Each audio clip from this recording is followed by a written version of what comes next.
Magandang hapon po sa lahat. Ngayon po ay alas 3:35 at pag-usapan lamang po natin itong sa una kong live ngayong araw na ito, ang issue na isa sa mahalagang issue na umikot-ikot sa buhay natin sa ngayon. Ito po yung issue patungkol po sa fake news, fake news. Bakit maraming fake news? Bakit maraming tao ang gustong gumawa ng fake news? Marami pa nga iba dyan na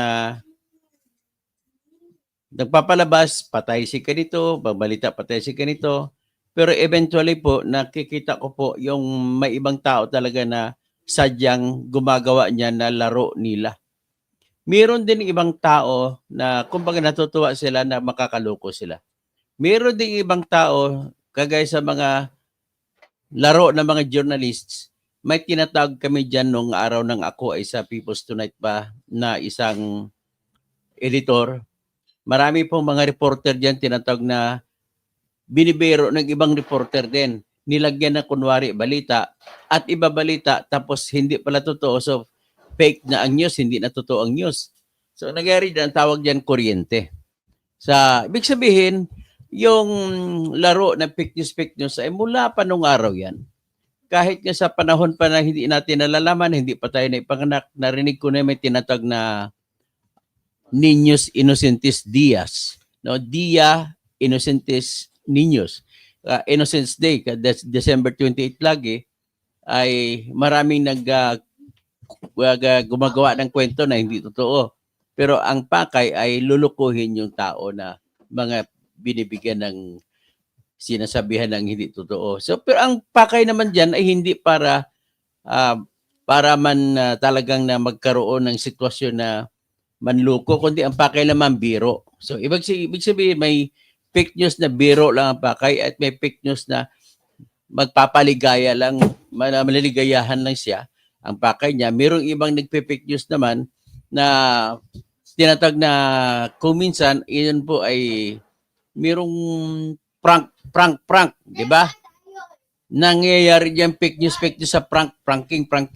No, kagaya sa ni prank lang ni si Tolpo rin, may lulukuhin silang tao na kunwari tatawag tapos yun pala frank lang pala. So yan ang mga uri ng mga tinatawag na ang tawag po sa ngayon yan na fake news.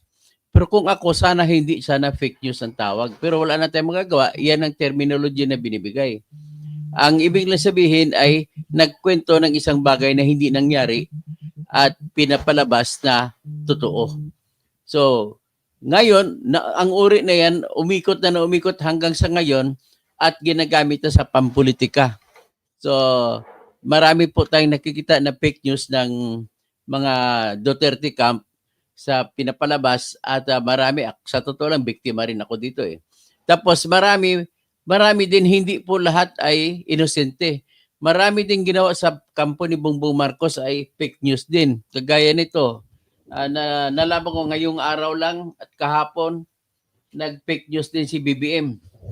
Anong fake news ni BBM?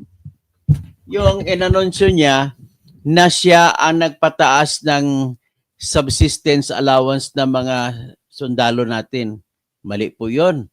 Biro mo, nagpabalita pa siya, naglabas. Ang ginawa lamang po dito ni Ginoong BBM ay pinirmahan ng executive order sa pagpapatupad ng batas. Ang ibig sabihin po, ang nagtaas po ng subsistence allowance, ibig sabihin pagkain para sa pagkain ng sundalo, mula sa 150 pesos, ginawa ng 350 pesos, hindi ko makali, 350 pesos, ay batas po natin ang nagsagawa niyan. Hindi po si BBM. Kaya BBM, Attorney Claire Castro, hindi po si BBM ang nagpataas ng sahod po.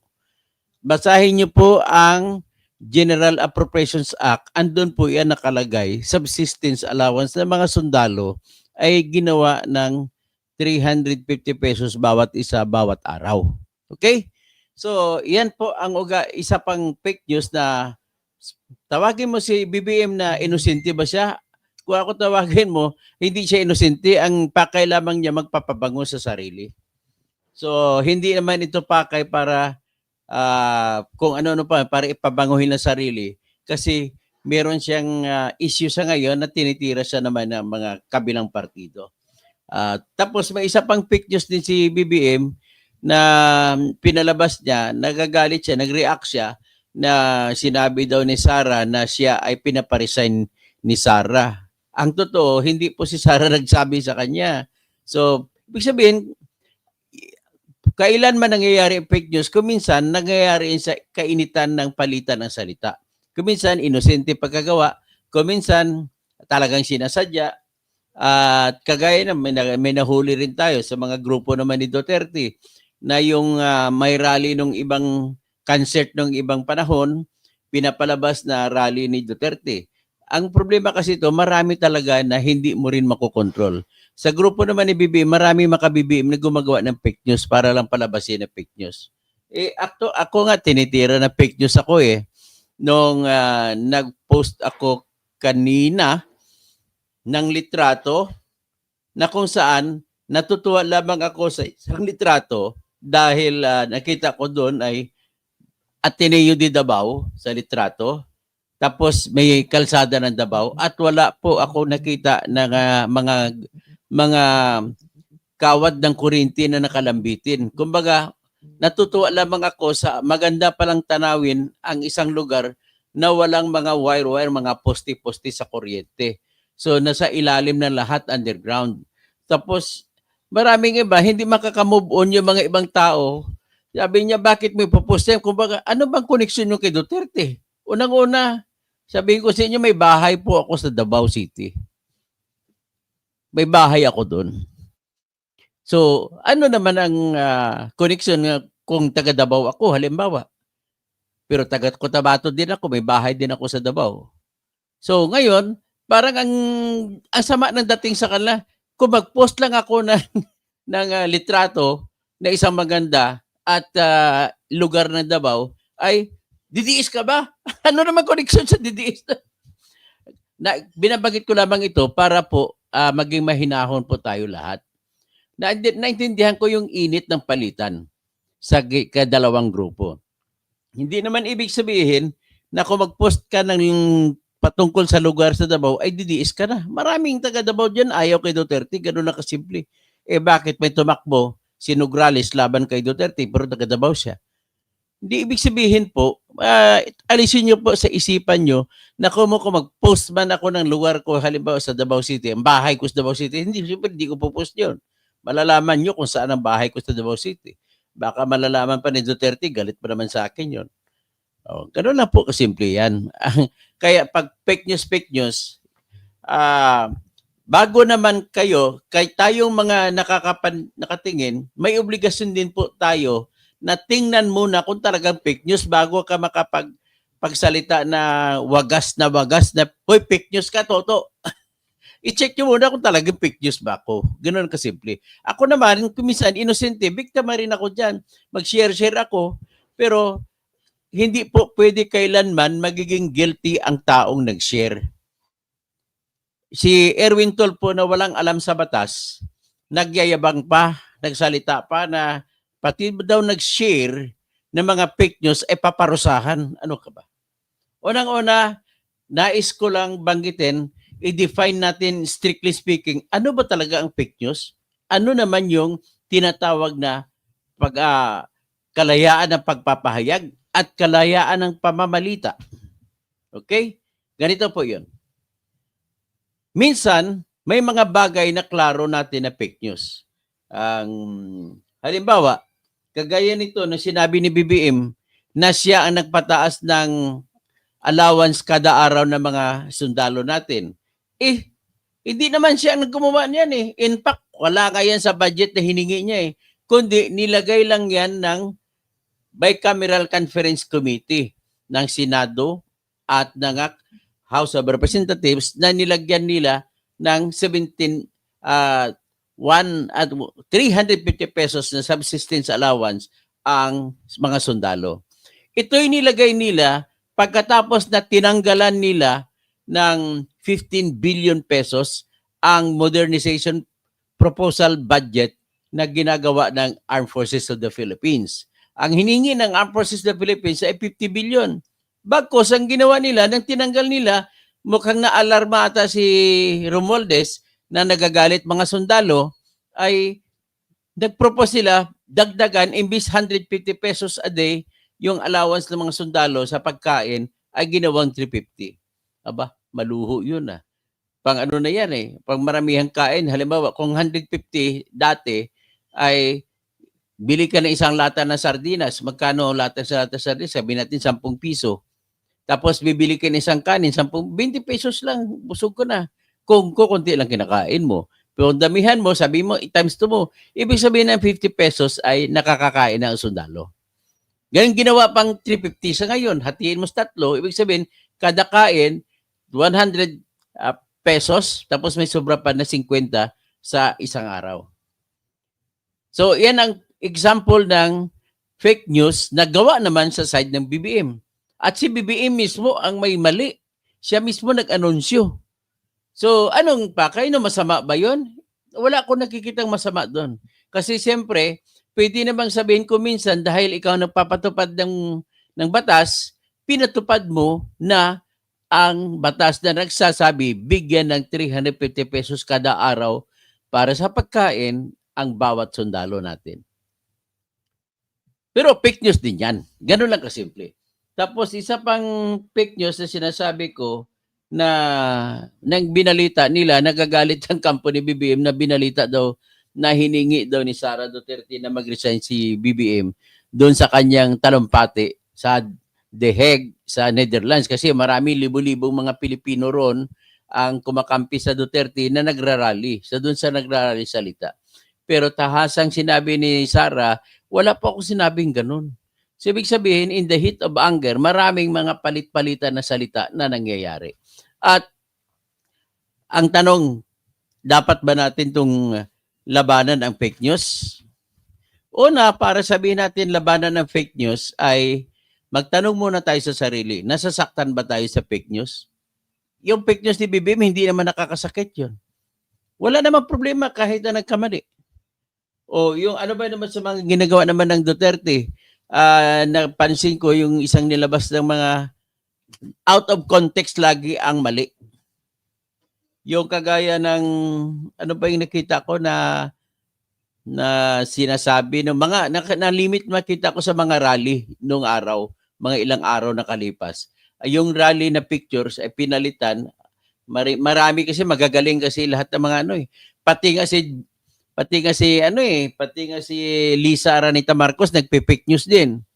May isang litrato nakita ko na para palabasin lamang na nandito siya sa Pilipinas, may pinost niya sa kanyang sariling Facebook page na nakalagay doon na may isang lamesa na nakaandon siya.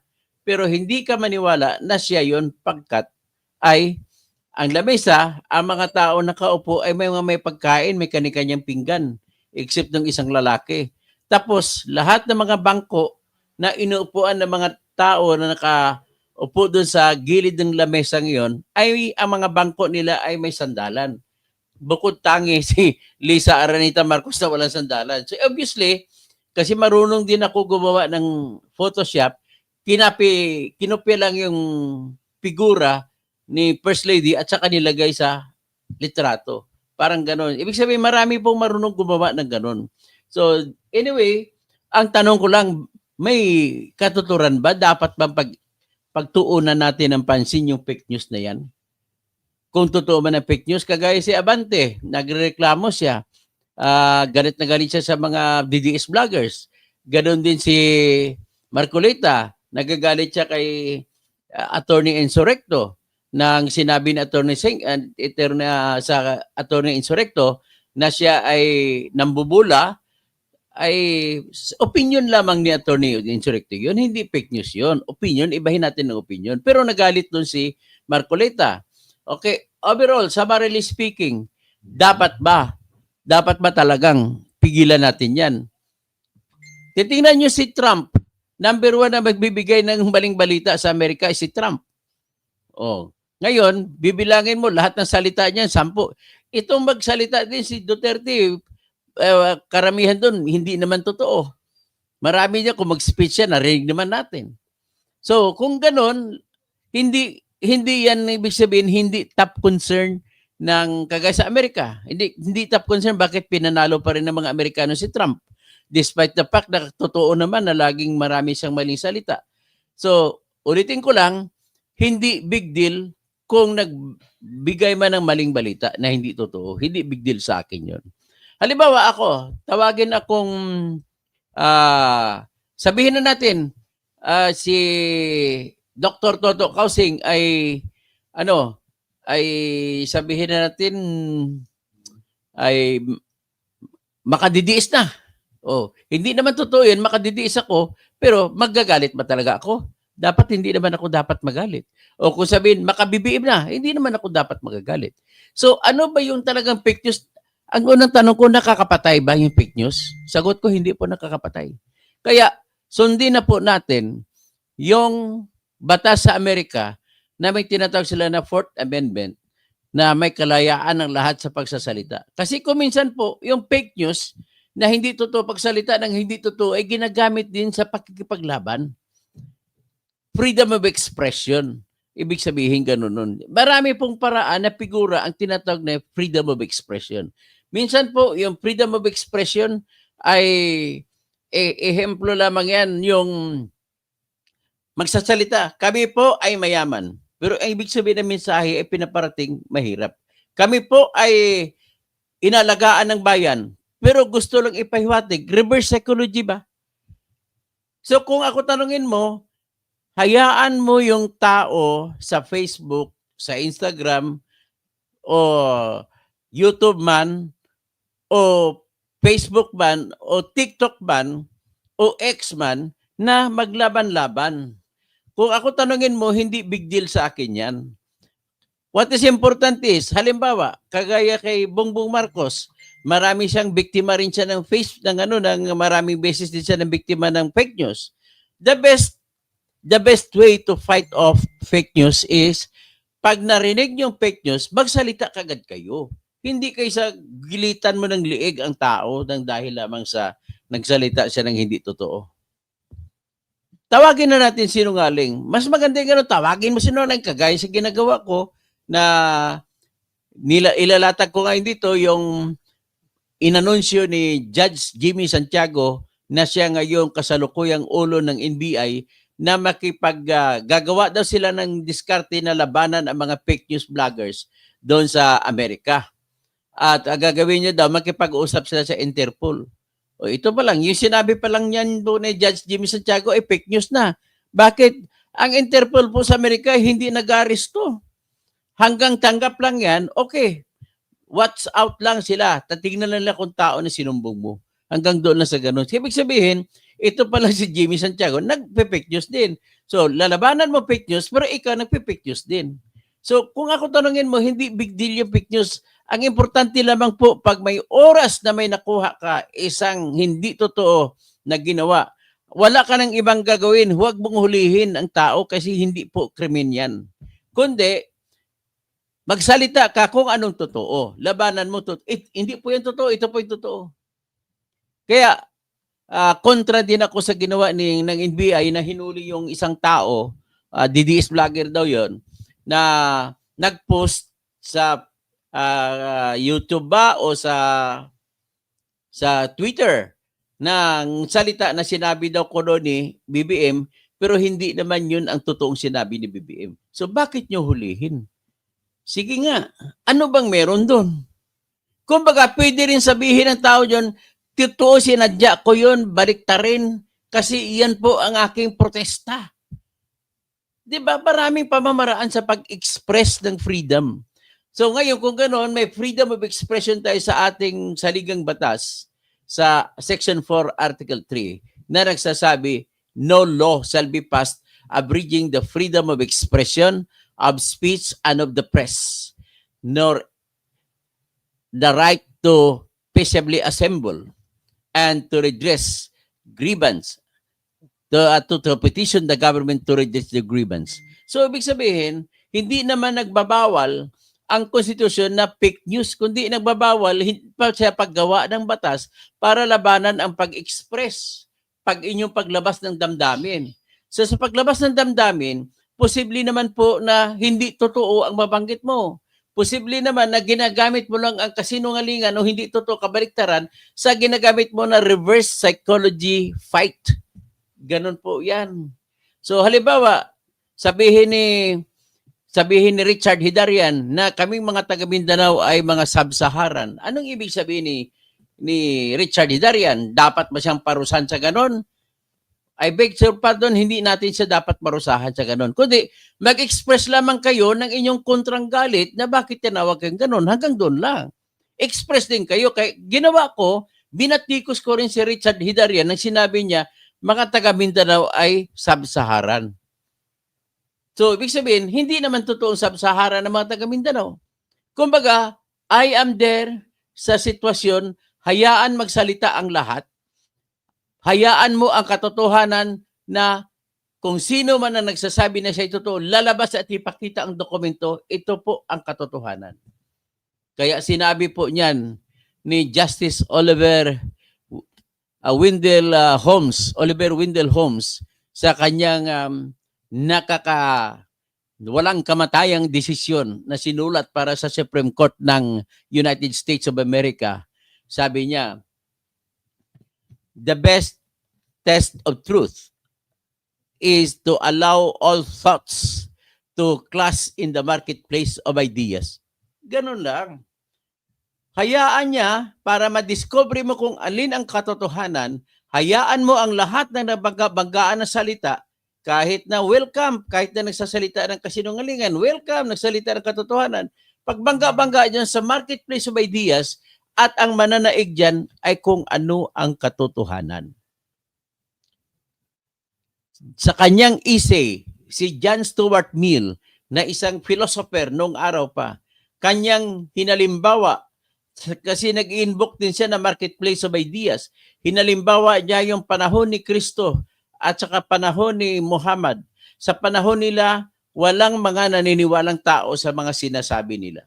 Pero sa ngayon, bilyon-bilyon ang mga Kristiyano na naniniwala kay Jesucristo, bilyon-bilyon din ang mga Muslim na naniniwala kay Muhammad. Ganun lamang po kasimple. Ibig sabihin, there could be an era na ang isang kaisipan na si binabanggit mo ay hindi tinatanggap. Pero pagdating ng ilang libong araw, kasunod nun o taon, ay iba na ang katotohanan. So, no one has the monopoly of the truth. Everybody is claiming na totoo sinasabi niya. Pero ang sa akin lamang is, ano kaya ang dahilan? Magtanong naman tayo. Ano ang dahilan kung bakit nakalagay sa ating konstitusyon? Absolute po ako, absolutist. Hindi po ako naniniwala na mayroong limitasyon ang pagsasalita. Sinasabi po sa ating Section 4, Article 3 ng ating konstitusyon na siyang Bill of Rights, no law shall be passed abridging the freedom of expression, of speech, and of the press. Hindi sinasabi na ang pwede lang ay ang truth, expression of truth, speech of truth, press of truth. Wala pong sinabing konstitusyon. Kaya kontra pa ako sa ideya nila na hindi absolute ang press freedom at hindi daw absolute ang freedom of expression. Sa akin po, naniniwala ko, absolute po yan. Kasi kung hindi absolute, dapat naglagay ang konstitusyon na bawal ang fake para gagamitin sa freedom of expression. Yan pong aking tayo dyan. So ngayon, nais ko ipakita dito yung Interpol. Para ipakita ko lang sana marinig din ako ni Judge Jimmy Santiago. Ipakita ko lang kay Judge Jimmy Santiago na hindi totoo yung kanyang iniisip na huhulihin ng American Interpol ang sinumang mga taong napupusuan niya ritong kasuhan ng fake news. So ito po ang katibayan. So tingnan natin ha.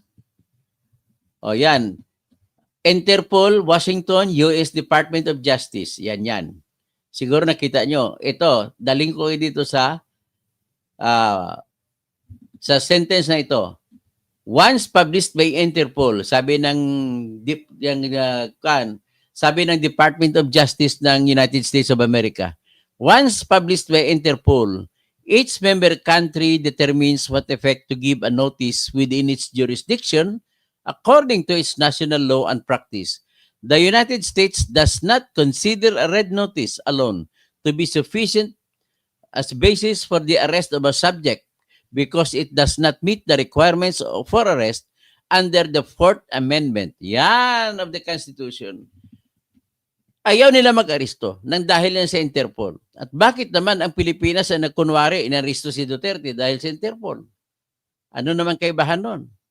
So, yan po, dito natin nakikita na nag-fake news din si Judge Jimmy Santiago.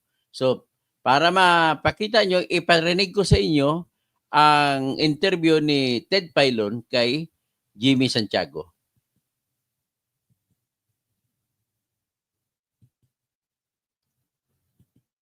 Ito. Ipakita muna natin, ha? O, ito. Ibig sabihin po, with Morrison na naniwala ako na hayaan na lang natin mga nagpe-fake news, kontrahin lang natin. Every time na may fake news, kukontrahin lang natin. O dito, na blangka siya ni DJ na hindi naman jurisdiction ng Amerika itong mga libel, siya inamin niya na rin na walang libel sa Amerika. So hindi mo talaga pwede magagamit ang Interpol sa Amerika. Siguro baka Interpol sa ibang bansa. Sa akin lang dito is sundin natin yung sinabi ni Trump sa may-ari kay Mark Zuckerberg na may-ari ng Facebook. Pinatanggal ni Trump ang lahat ng fact checkers. Pumayag si Mark Zuckerberg. Bakit? Kasi ang kaisipan ni Trump ay hayaan mo ang lahat ang mga tao mismo magkukorek-korek sa kanila laban sa kanila mismo. Lahat ng kasapi po ng Facebook o lahat ng kasapi ng X o Twitter, hayaan mo sila, mga membro din, hayaan mo sila magbanggaan. Hindi totoo yan, hindi totoo, ito totoo, ito totoo. Dapat gano'n ang kaisipan kasi masyadong siloso po ang Amerika sa tinatawag na freedom of expression. At ang Pilipinas naman po, ang freedom of expression ng ating batas sa Pilipinas ay kinopya lamang natin sa Amerika. So, andun po ako sa aking adhikain na dapat hayaan na lang ang lahat na magsalita. Kahit na mali pa yung sinabi niya, hayaan, total, hindi naman nakapatay ng tao ang salita. Kahit na mo tawagin niyo ako ng ad hominem o pinipersonal niyo ako, okay lang po sa akin yan.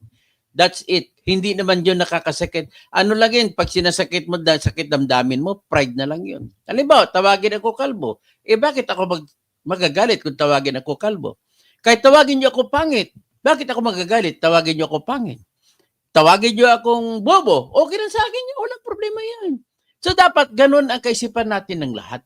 Hayaan mo magsalita ang isa laban sa isa at wala dapat magalit. Kundi, ang maging ugali lang sana natin, oy, hindi po yung totoo, sinasabi mo, totoo kausing, ito po yung totoo. Oy, we welcome that.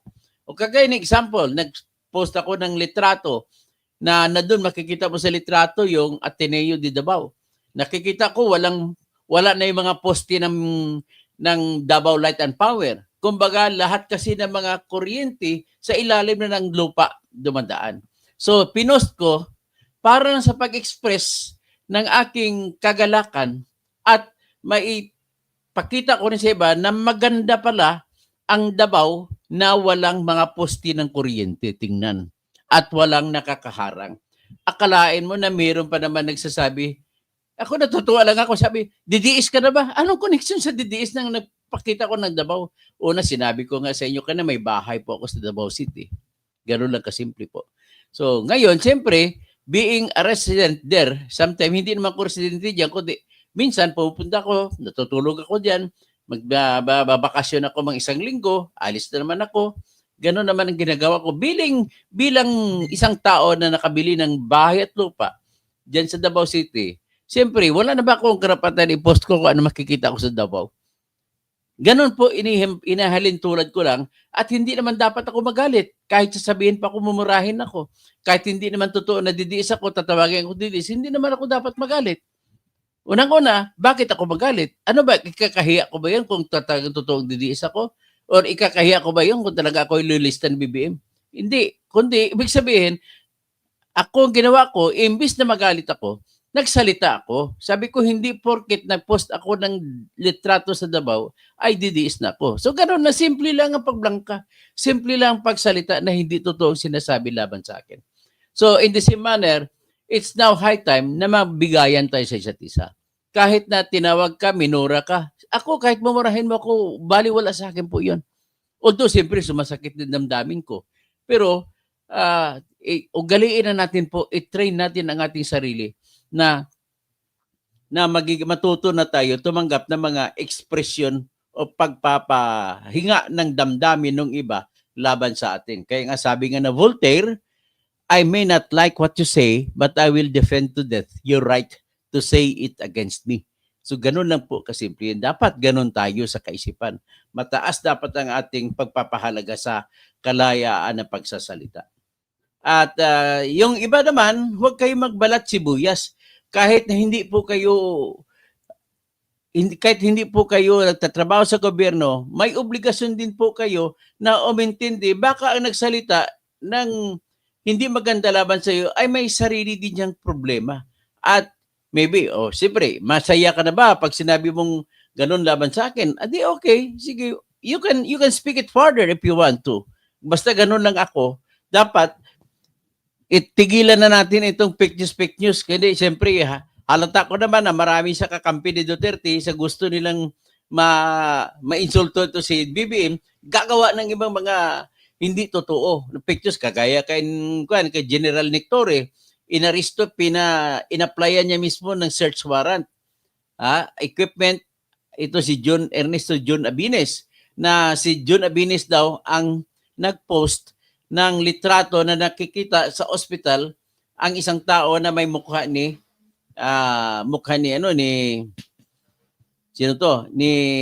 Nictore. Nagalit si Nictore. Kinasuhan niya at ng illegal publication or unlawful use of publication at pina-search warrant niya. Mali naman po yan, Nick.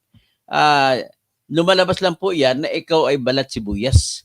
Kapag pulis ka po, ikaw ay may obligasyon po ang mga lahat ng pulis, lalo na't lahat ng pulis, na magiging maximum ang tolerance nyo kahit sinisigawan kayo ng mamamayan, okay lang yan. Do not bother it. Kasi trabaho naman ng mamamayan magreklamo. Kasi karapatan nila niya magreklamo laban sa bansa natin. Ang pamamaraan ng reklamo, iba-ibang klase po. Kada mamamayan, iba-iba ang ginagawa ng pamamaraan sa pagpalabas ng damdamin. So, wala tayong magagawa kung yan. As long as hindi nananakit ang tao, hayaan nyo ang tao. Kung minsan, puputok ng bulkan sa kanyang dibdib, hayaan mo siya magsalita para mababawasan ang galit sa kanyang dibdib. Ganun na sana ang aking adhikain. So, let us stop from thinking about making laws para parusahan kung sino nagsasabi ng hindi totoo. Kaya hindi ko po sadya sinasabi ng hindi ko alam kung totoo yan, pero nabasa ko na galit daw ang Tri-Committee kung sino man ang sa mga tao magsasabi mag-criticize sa Tri-Committee. Oy, ako mag-criticize na po ko sa inyo ngayon, Mr. Paduano. Kung sino pa dyan, si Congressman Johnny Pimentel. Mali po yan. Hindi po yan pwede. Bawal po yung ginagawa ninyo na kahit sino marinig niyo mag-criticize. Karapatan po ng tao niyan mag-criticize sa opisina. At kahit pa bawat isa sa inyo i-criticize, karapatan namin po lahat. Nakalimutan mo ata yung desisyon sa kaso na ang tanong, may karapatan ba ang tao mag-criticize sa kahit sa mga opisyal opisyal ng bayan o ng gobyerno? Sa pinakauna-unang libel case na nadesisyonan sa New York sa panahon ng Amerika ay hindi pa kasapi sa United States of America, may isang kaso diyan na ang taong sumulat sa libro na si John Peter Zenger ay kinasuhan ni Governor William Cosby ng New York ng libel kasi sinulat niya sa kanyang libro, kinriticize niya si Governor William Cosby. Ang ginawa naman ni William Cosby, pinakasuhan niya.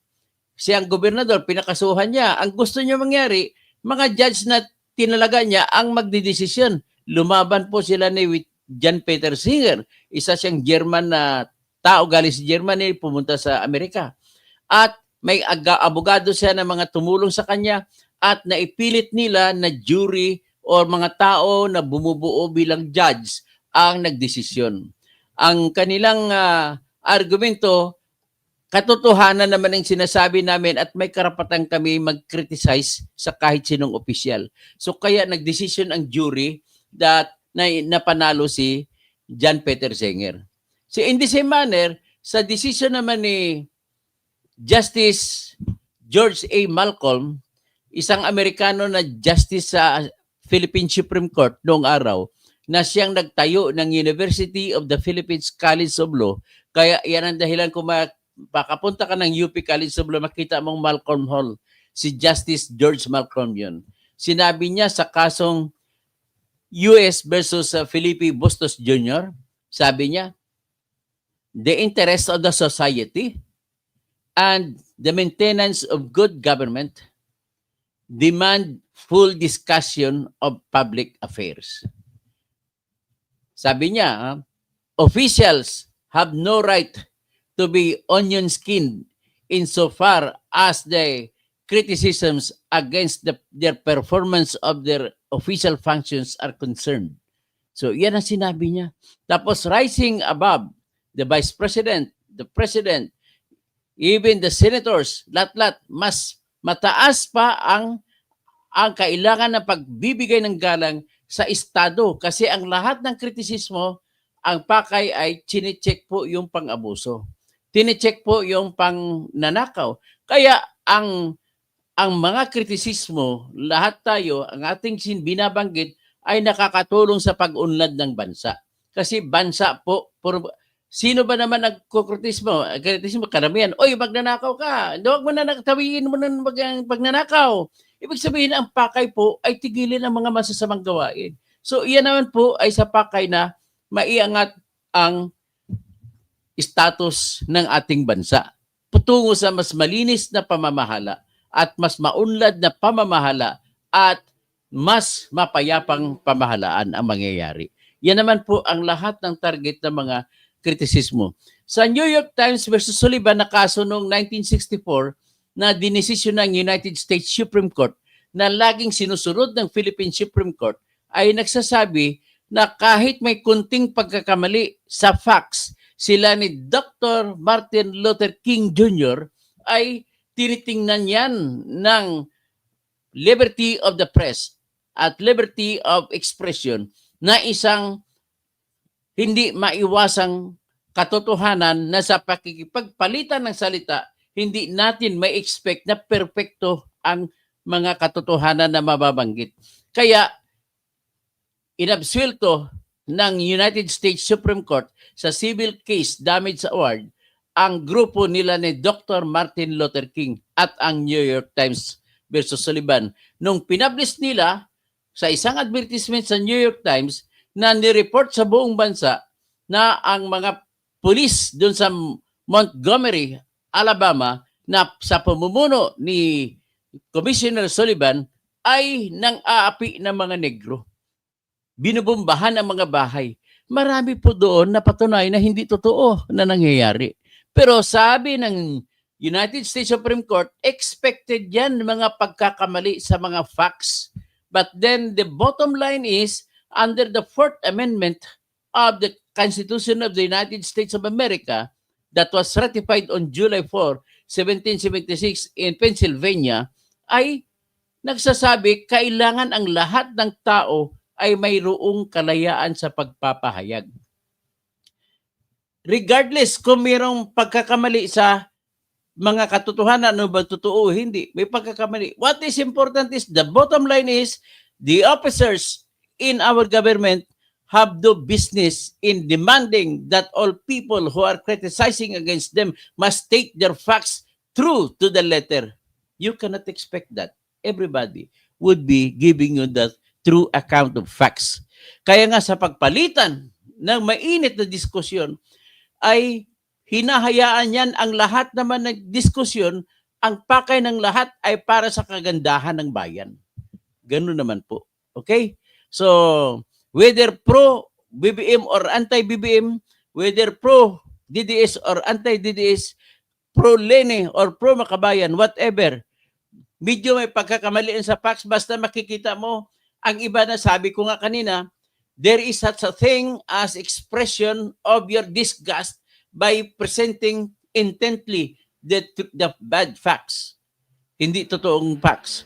Kagaya niyang si Jerry Falwell, may isang cartoon na managaya ang kanyang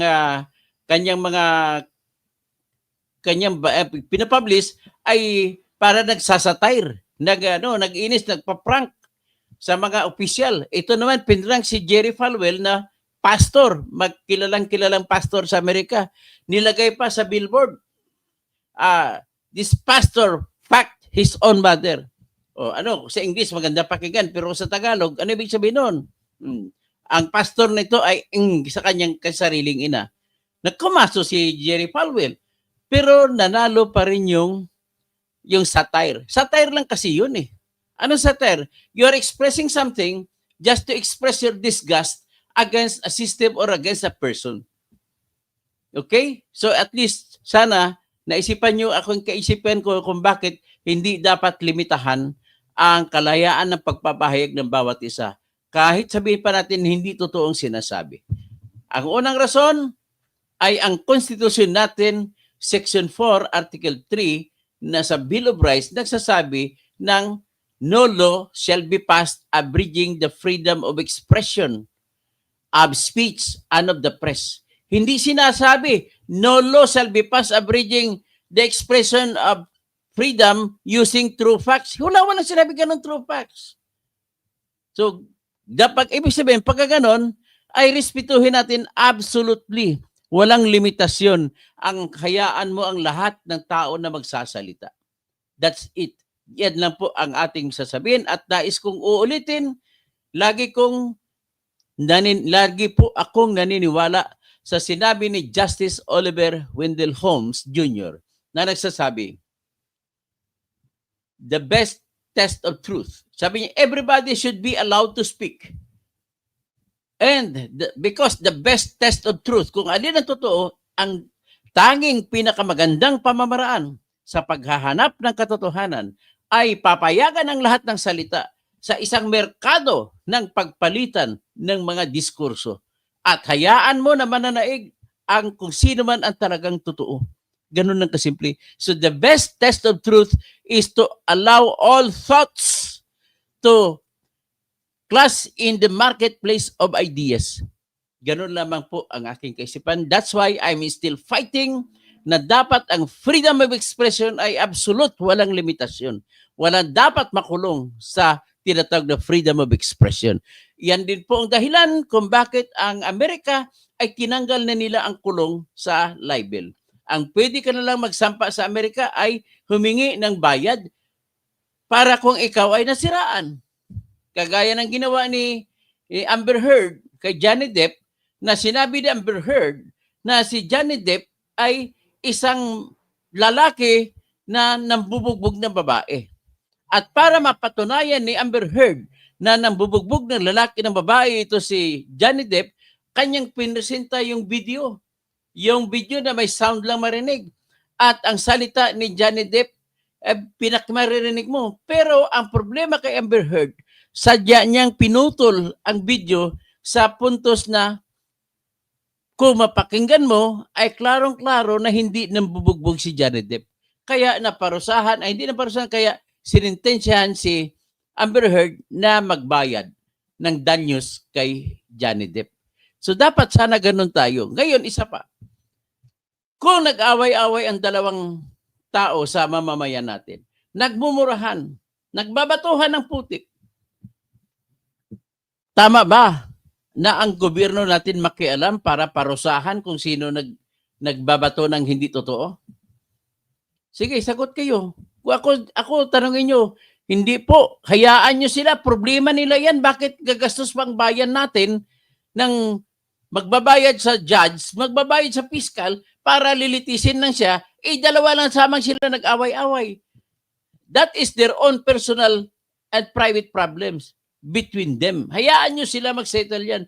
Ang tanging may bibigay lamang ng pamahalaan natin na para naman sabi mo, naibsan ka, hindi ka pinapansin ng iyong pamahalaan, okay, bibigyan ka ng karapatan na magsampa ng kaso na humingi ka ng kabayaran sa pagninira sa iyo ng isang tao, ng kanyang iyong kapitbahay. Yan hanggang dyan lang. Kaya tanggalin na po natin ang tinatawag na pagpaparusa ng kulong. Tanggalin na, huwag na natin ang tinatawag na krimen ang pagsasalita kahit na kasinungalingan pa. Kaya gusto ko absolute ang ibibigay na karapatan sa bawat isa sa atin na sumigaw na kahit ano. Basta sumigaw, hayaan nyo lang ang bulkan na sumigaw. Kasi pag pinigilan nyo yan, baka pupuha pa ng mga baril yan at mag-rebuild eh. Mas delikado yun na using the power of gun imbes the power of speech. Mas maganda yung power of speech. Hayaan nyo magsalita. Kasi yung kukuha na lang, total, sinisikil nyo ako, hindi na ako makapagsalita, hindi na ako pinapakinggan. Ito, ganun lang ako, kasimple lang yan. Parang bulkan po yan yung dibdib natin. Pag pinigilan mo, lalong puputok. Sabi nga nung abogado ni Jan Peter Singer, nung nag-speech siya sa harap ng jury, mga jurors, mga tao yon na pinili sa lipunan para sila magdesisyon kung guilty nga si Jan Peter Singer o hindi. Sabi niya, for us to suppress the right of every person here to speak and to express what he wants to do so is just like making a dam on a course of the water. On a river, for example, you will be putting up a dam and then you will raising the water level until it reaches the top, and it will be strong enough to topple down the dam. And if the dam is toppled down, the water will riotously flow into the valley and will kill all the people, all in its riotous path. Nanalo sa jury, binuto na acquitted si Jan Peter Singer. In the same manner, na hindi tumalab yung kaso ni Pastor Jerry Falwell laban sa sumulat ng satire na this pastor is even packing his own mother. Yun, pinapakita ko lang sa inyo kung anong kahalagahan ng expression. Hayaan nyo po magsalita. Kung may mga anak kayo sa bahay nyo, hayaan nyo sumigaw ang anak nyo. Hayaan nyo magsalita. Listen to them. The best medicine to the people who are expressing their anger, there is no other medicine but your ears. Listen to them. And express your concurrence with them that it is the right to speak anyway, after all. Even though the matters that he spoke out of his mouth are not true. Ganun naman po ang aking pakiusap sa lahat. Sana maintindihan nyo na wala na dapat iyang mga fake news. Hayaan nyo sila magsalita about isa. And let them depend on their own. Ganun lang kasimple. Okay, magandang hapon po sa lahat. So, may tumatawag kasi sa akin eh. So, your game is a scam shame. Dr. To, I wanna ask a question. Ayong Malicaptus Benedictine sa sunod ko naman po yan. Na-discuss ko na yan, pero i-discuss ko sa sunod na vlog. No, siguro mga 6 o'clock vlog ko, i-vlog ko yan. Nepsi, good afternoon, Toto Kausing. As usual, watching your vlog here in Papua New Guinea. Salamat po, Nepsi. So, Bernard Magtibay, Ares Aquino, in the context of international law, it is legally feasible for the Supreme Court to construe the ICC warrant of arrest as constitutionally valid within the Philippines. Well, we'll talk about that later sa 6 o'clock vlog ko. And if yes, dispense the need for a locally issued warrant. Let's talk about that later, okay? So what is your view, please? Ang view ko dyan, Ari, so ito lang muna sabihin ko, pero I will explain later sa 6 o'clock vlog ko. Na bawal po yun na mag-aresto, na mag-surrender, na hindi dumadaan sa korte. Dapat lahat ay dumadaan sa korte kasi ang pinakamataas na batas po sa ating Pilipinas ay yung Section 2, Article 3 ng ating Konstitusyon na nagsasabi na walang warrant of arrest na maipalalabas maliban na lamang kung may probable cause na dinidetermina ng judge natin pagkatapos niyang mausisa ang mga nagreklamo at mga testigo at pagkatapos niya maisalarawan kung ano sa ang lugar at maisasabi kung anong mga bagay at mga tao ang kukunin. Ganon po. Ibig sabihin, sa English pa, no warrant of arrest shall issue except upon probable cause to be determined personally by the judge after examination under oath, the complaint and the affirmation of the complainant and the witnesses he may produce after particularly describing the place to be searched and things and persons to be seized. Ganun po yun. So, Silver Bullet, hi Doc, mayong hapon. Rosie, hello attorney. Hermes Polioso, good afternoon. Bobby Cortez, good afternoon. Bernardo Mindiola, Ignalagim, good afternoon. Kabonyog, please lang, kung wala pa kayo napili mga partido, party list, go for Bunyog. At hindi po kayo mauuntog. Ganun lang ko kasimple. Jeline Panis, magandang hapon po, Attorney Kausing. Raymond Sword Mir, Modista Cartagena, masyadong nagpapapil si Santiago Anong akala niya purihin na siya dahil sa gigipit siya. Raket, good afternoon. Pagaw Baker, magandang hapon, Dr. Engineer Toto, attorney from Pangasinan. Oh. Tapos, JT Suidad, true. Odette Stones, I am losing my trust and belief in you. Unsubscribe pa more. Wala naman, kung hindi ka po inaniwala sa akin, who am I to compel you to believe in me, Miss Odette Stone? Ganun lamang po yan. Mindy Cordoba, lagi ka naman nakakontra-kontra, pilo ka na ayun, hindi ko maintindihan kung inabig mo sabihin po, pasensya na po. Love Heart Miriam, mahilig man yan sila, mangangkin dahil sa mga kung puro fake news, fake news. Ren Robert Go, alam nyo na fake news issue na yan dahil ayaw ng gobyerno at politika na kinikriticize sila. Simple lang. Dapat payagan natin ang kritisismo. Yan lamang po ang nagbibigay buhay sa mga mamamayan. Alan Chua, yung sabi reliable source ng hingi ng asylum, mali naman, hindi naman totoo po yun. Sample lang yun ng fake news. Pero huwag natin parusahan yung mga nagsalita ng ganun. At least naglabas po ng statement ang China na official statement na hindi po nag-apply si Digong Duterte ng asylum. Renato de Guzman, sige Dr. Toto kasi papatuloy mo lang yan. Ron Robert Go, it's about politics and interest of some people. Tapos Ron Robert Go, Pagaw Baker, gusto na yata nila isopres ang malayang pamamahayag. Pananakot ang ginagawa sa hearing pag hindi nila ang gusto sinasabi. Research persons, contempt, kulong. Ayan. Yan problema dyan sa kwan. Pasensya na kayo. Kinikriticize ko kayo, mga taga-Quadcom. Hindi po yan hindi po kaaya-aya o kasiya-siya ang ginagawa ninyo. Pasensya na po. Hindi po tama yan. At wala naman kayong nilatag na batas kung anong batas gagawin nyo para magiging investigation and aid of legislation. Ganun lang po kasimple. Ngayon, baka sabihin niya, ipakontempt niya ako dahil nag-criticize ako sa inyo, it's up to you. Ganun lamang po.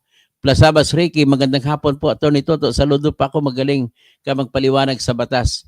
Rene Torre Palma, attorney watching from Singapore. Quincy Drill, ano po hiwining ng fake news? Ang fake news po ay hindi totoo na pinapalabas mo na iyan ang nangyari, pero hindi naman totoong nangyari. Okay? So Francisco Reyes, ginawa na kasing kumikitang kabuhayan. Hayaan mo ng iba kaysa yung maglimos pa tayo sa kanila. Hayaan mo sila kung paano sila mabuhay. Marami nga iba para lumaki lang ang views nila Sinabi na si Trump is dead. Oh, dami-dami tuloy ito man nakatingin. So dahil sa nag-view, nag-viral, kikita sila. Hayaan mo na sila dyan. Total, may labas naman ni Trump. No, it's not true. I'm here. I'm alive. Pag sinabi, halimbawa, si Lisa Araneta Marcos was detained in the US, in California. No, it's not true. I'm here. Sa Facebook ka lang dapat nag-live ka, Lisa Dapat live ka para matuto naman maniwala kami na hindi fake news yun. Raket, paano hindi ilalagyan ng fake news kung pati mainstream ay bias? O tama ka, wala na kasi pong patutunguhan mga mainstream media na mimili.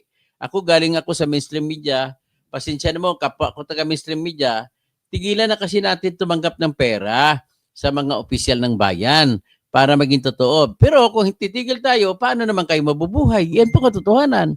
Robel Bengson, simple lang naman kung sinasabi na fake news, huwag paniwalaan, o ipagpalabas kayo kung ano totoo panlaban sa fake news. Ganun lang kasimple. So, Etna Reyes, Saywar po tawag dyan. O, tama. Roque Boyo, good afternoon, Katoto kasi nakikinig at nanood sa vlog nyo ngayon. Shout out po. Okay, Regine Ford, magandang hapon po. Quincy Drill, ang problema na sa inyo, doktor, naka-live ka nga, pero di ka naman nakikinig umabasa sa live chat. Binabasa ka kita eh. Romel Garcia, meron din tao na mababa ang kaalaman lalo sa batas, katoto. O, Racket, Quincy Drill, maybe later basahin po ni Dr. Toke. Binasa ko na nga Kumsik eh. Si Kumsik ba yun?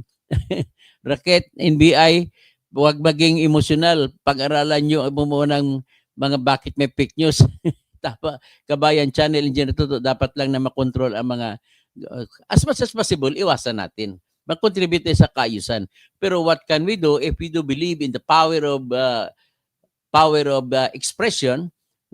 Expression should not be limited. Yan ang gusto ko mangyari. Absolutely, hayaan natin sila magsalita.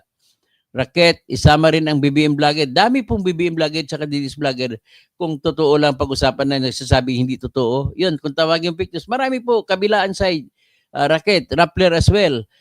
Villa Baliw, nababasa po si Dr. Toto Quincy, medyo late lang niya ginagawa, kaya dapat na manood kayo hanggat huli. Quincy, Ronel Santiago, season parayuan.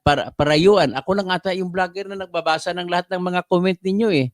Ronel Santiago, mali naman siguro kapag walang fact checker. Hayaan nyo lang kung may fact checker o wala. Pero base sa paniniwala ni Mark Zuckerberg at ni Trump, tanggalin. Kaya tinanggal na pong fact checker sa Amerika. Dito lang sa Pilipinas may mga fact checker pa rin binabayaran ng Facebook. Ronel Santiago, para sa akin, hindi ako pabor walang fact checker. Okay, Villa Baliw, parang si Ronel Yakin. Alam mo, may kakayahan din po bawat isa sa atin na maghanap kung ano talaga totoo. I-check din natin. Wag na natin hayaan magantay sa mga Rappler o Vera Files na mag-fact check. Kaya na natin i-fact check yan. Ganon, i-fact check nyo rin ako kung minsan biktima rin ako eh. Hindi po ako perfectong tao para hindi magiging biktima ng mga fake news kung tawagin. Pero I don't care, kahit fake news yan, okay lang sa akin.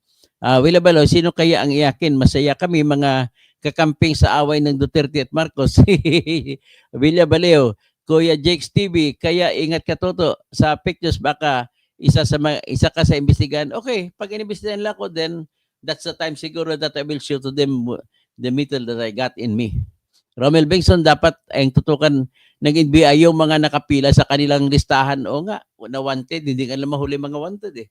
Racket, magdiwang ang mga administrasyon na lihi sa fake news issues sa gaya ng sa Bicol, ang daming namatay doon sa Bagyong Christine. Ano na ba nangyari BBM doon? Ba't parang na lang, baliwala lang, nakalimutan na lang yung mga namatay sa Albay. Ano mga namatay sa 2nd District sa Batangas? Paano yan, Jervin Luistro? Paano yan? Namimigay ka kasi ng AKAP at saka AX eh. Kaya yan ang problema sa iyo. Hindi mo na tinitingnan ng mga kababayan mo. At saka si Sara lang tinititigan mo. Pwede ng Sanuan, magandang hapon po. Kabunyog, Bibian Sarimo, sabi ng psychology, wala kang control sa iba kundi sa sarili. Tama po, you can control only yourself. Okay lang ang fake news, wag lang kahit na below the belt pa, Ajay, okay lang yan kasi sasagot din ako eh. Importante lang, libre naman ang Facebook sa pagsagot. Yan ang importante. Hindi nung araw, gaya nung araw na news, kung hindi ka newsman, kung wala ka access sa newspaper, hindi ka makasagot. Pero ngayon, everybody is free to use anything, every platform.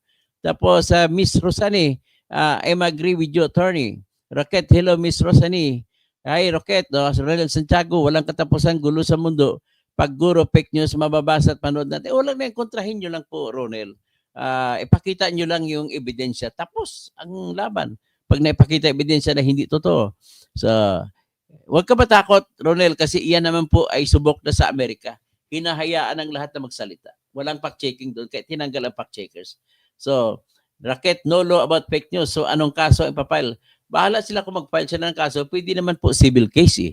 Kung nasiraan ka, mag-file ka ng civil case. Kagayahin mo si Johnny Depp na kinasuhan yung kanyang misis dati na napakagandang misis niya, si Amber Heard. So, Ronald, Diyos ko, ikaw na lang bahala kay Dr. Toto Kausing. Miss Rosane, o nga, problema na leon. Jupiter Pluto, marahay na hapon sa lahat yan sa Bicol, sa Magayon na Mayon. Tapos, LG Naps, lahat po ng freedom may limitasyon. Ay, hindi po ako naniwala. Sa ibang freedom may limitasyon, pero hindi po ako naniwala na may limitasyon po sa freedom of expression sapagkat hindi naman po yan nakakapatay. Hindi naman nakakasugat, hindi naman nakasaksak, hindi nakakabaril. 'Di ba? Salita lang yan eh. Bakit matakot sa salita? Di salitaan mo rin. Ganun lang po ang aking kaisipan. Sabi ng Tonero Camora, Toto, fake news. Royal Santiago, ibanda lang ang korte kung wala ng katotohanan. Ay, hindi pwede po. Ang may usapin sa katotohanan ng katotohanan, sa loob lang ng korte yan kung ano ba talaga nangyari. Pero kung sa labas, sa ating pamahalaan, hayaan ng lahat magsalita. Ganun lang po kasimple. Bring PRRD home, parang ginawa ni Diktador na si McCoy, kaya maraming nagpa-NPA. O kaya kung isuppress mo yan, maraming magre-reveal di talaga. Ganun lang po, Ronel Santiago. Antonio Camora, Toto Pacanyos, LG Naps, kung nilagyan ng satire yung sinasabi niya, siguro okay lang, pero kung sa as if they said it na totoo, ay huwag ka matakot kahit hindi totoo yan. Ganun na siyempre ang aral ko may bibigay sa inyo. You can file your civil case anytime you want. Kung hindi mo kaya magdepensa. Pero kaya mong depensa, libre naman ng Facebook. Walang bayad. Libre naman ang Twitter. Libre naman TikTok. Hindi mo kaya. Instagram, libre. Magsalita ka na dyan. O, itong ebidensya. O, ganun lang. O, sabi ng General Sandia, what the heck? Ronel, darating ka rin sa punto na maintindihan mo ang mas malalim na kaisipan ng tinatawag na kalayaan sa pagpapahayag. Ruel Mananis, good morning, good PM, Dr. Kausing. Black Spider 05, katuto, dapat gayahin nila si Attorney Libayan, hindi nagpe-fake news, pero pangarap niya ipatawag sa pareho lang kami nangangarap ni Attorney Libayan na ipatawag sa HOR, hindi naman kami tinawag. So, katoto, malapit na election, ano bang nangyari sa mga final mo sa COMELEC? Meron po. Ngayon po, kumukuha na ko ng certified true copy sa COMELEC ng aking isasampang kaso laban kay Erwin Tulfo. Ganun po. At marinig sana ako ni Attorney Kalyonge na yun na po, kinukuha ko na ngayon.